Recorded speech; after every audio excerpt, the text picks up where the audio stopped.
Imagine looking out into deep space. Stars are giant factories, forging new elements in their cores. When they explode, those elements scatter across the universe, becoming the building blocks of planets, oceans, and even us. Those scattered pieces are elements like hydrogen, helium, oxygen, and iron. Every substance you can name is made from combinations of these elements. So, how do we keep track of them all? That's where the periodic table comes in. The periodic table is a map of all known elements in the universe.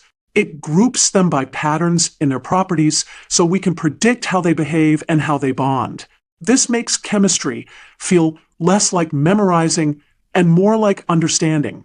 In the next part, we'll explore how the table is structured, rows called periods and columns called groups, and why that structure matters so much. Let's dive in. Welcome!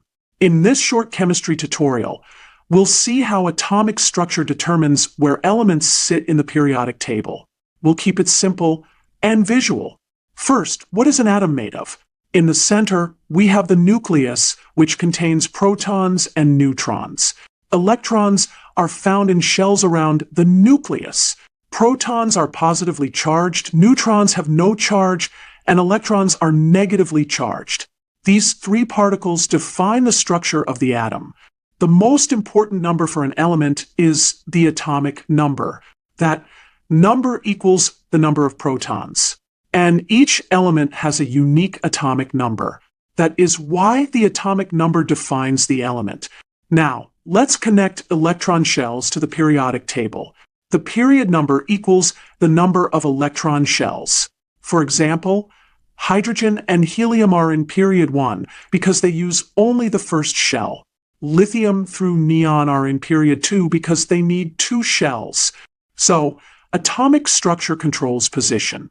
The number of protons tells us the element, and the number of shells tells us the period. Next, we use that structure to explain periodic patterns like reactivity and trends in size. In this video, we will learn why elements in the same group of the periodic table behave similarly. We'll focus on valence electrons, and we'll use group 1 and group 7 as examples. Let's begin with a simple periodic table view. We will highlight group 1 on the left and group 7 on the right. The key idea is that elements in the same column repeat a pattern. Now, let's explain valence electrons. Valence electrons are the electrons in the outermost shell of an atom. These are the electrons involved in bonding and reactions. Here is sodium, a group 1 element. Notice it has only one valence electron. That single outer electron makes group 1 elements very reactive and similar to each other. Let's highlight the repeating pattern in group 1. Hydrogen, lithium, sodium, and potassium all have one valence electron. This is why they react in similar ways. Now, let's look at group 7. Here is chlorine. It has 7 valence electrons.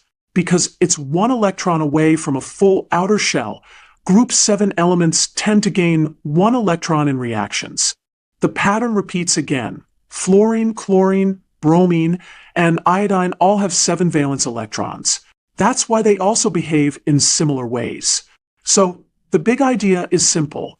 The periodic table repeats patterns down each column because the number of valence electrons repeats. That repeating number controls how an element bonds and reacts.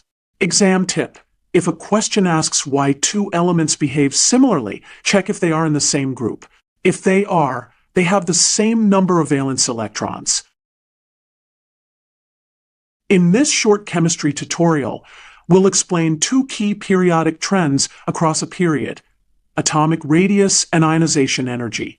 Let's look across a single period, for example period 3. Here are the elements from sodium to argon.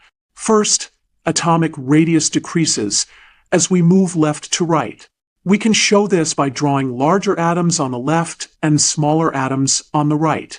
This happens because the nucleus has more protons, so the pull-on electrons get stronger while the electrons stay in the same shell. Think of the nucleus like a stronger magnet. More protons means a stronger pull, so electrons are drawn closer and the atom shrinks. Now, let's look at ionization energy. Ionization energy increases from left to right. That means it takes more energy to remove an electron as you go across the period. A simple way to picture this is like pulling an electron up a hill. The stronger the pull from the nucleus, the harder it is to pull the electron away.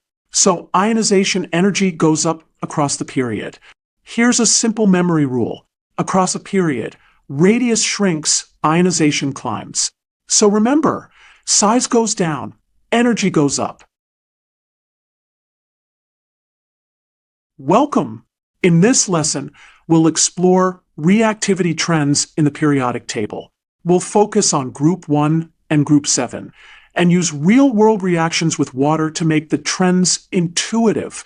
Let's start with a simplified periodic table. We'll show Group 1 on the left and Group 7 on the right. These two groups show opposite reactivity trends as you move down the group. First, Group 1. As we move down the group, reactivity increases. We'll draw an arrow down with the note, reactivity increases. Why? Each atom has one outer electron that it wants to lose. Down the group, that outer electron is farther from the nucleus and more shielded by inner electrons, so it is easier to remove. We can see this in real life. Lithium reacts gently with water, sodium reacts more vigorously, and potassium can even ignite. The lower you go, the more explosive the reaction. Now, let's look at Group 7, the halogens. As we move down the group, reactivity decreases. These atoms want to gain one electron, but down the group, the outer shell is farther from the nucleus, so the attraction is weaker, and it's harder to pull in an extra electron. Real-world example, fluorine reacts very violently with water, chlorine reacts less, and iodine reacts very slowly. So down the group, the reactions get weaker. Let's summarize. Group 1 becomes more reactive down the group because the outer electron is farther from the nucleus and easier to lose. Group 7 becomes less reactive down the group because the attraction for a new electron gets weaker. These trends explain real reactions, like metals with water and halogens with water. Thanks for watching. Welcome to a 1-minute chemistry challenge on the periodic table.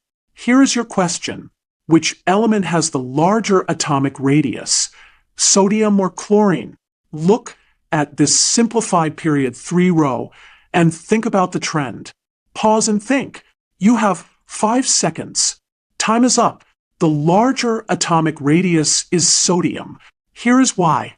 Across a period, atomic radius decreases from left to right because the nucleus pulls electrons in more strongly as protons increase. Great job! Keep practicing periodic trends, and the periodic table will start to feel like a map you can read instantly.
Thank you for watching. Tap like, share, and comment, and then follow and subscribe for more videos.